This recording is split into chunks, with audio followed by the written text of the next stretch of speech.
Hello and welcome to Mrs. Brown's online classroom. Today we're going to review converting between different forms of a fraction.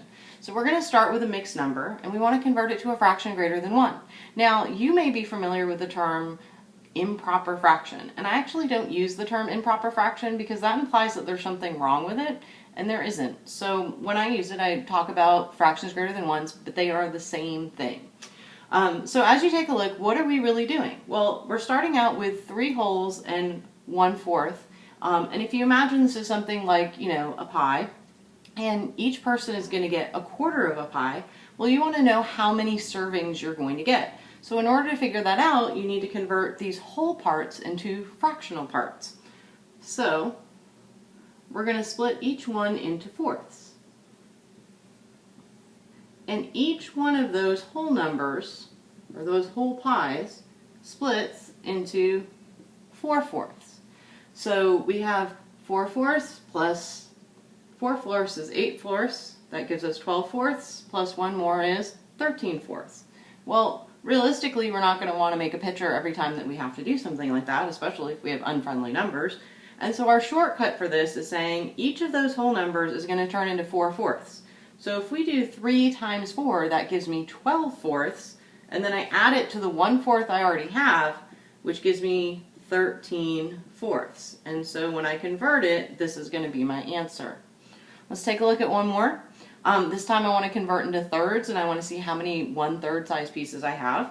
So I do 5 times 3, because each whole number is going to turn into 3/3 this time, which is 15. So I have 15/3 plus the 2/3 that I already had, which gives me 17/3. And so that would be the correct fraction greater than 1 that is equivalent to a mixed number. Now, let's say you had a fraction greater than 1 that you wanted to convert back to see how many whole pieces you had. In order to do that, you take a look, like let's say I start with 21/4. Okay? The numerator is your dividend, the denominator is your divisor, and that fraction bar is actually another way of showing division. So we're just going to do a simple division problem. So the divisor always goes on the outside of the division box, and the dividend always goes on the inside of the division box, and then we just divide. 4 goes into 21 5 times. 5 times 4 is 20. When you subtract, you've got 1 left over. This is the whole number of times that the denominator went in. Your denominator is still going to stay the same, and your remainder becomes your numerator because that's what you have left over. So this fraction is equivalent to 5 wholes and 1 out of 4.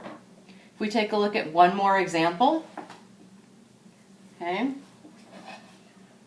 again, 5 goes into 14 twice.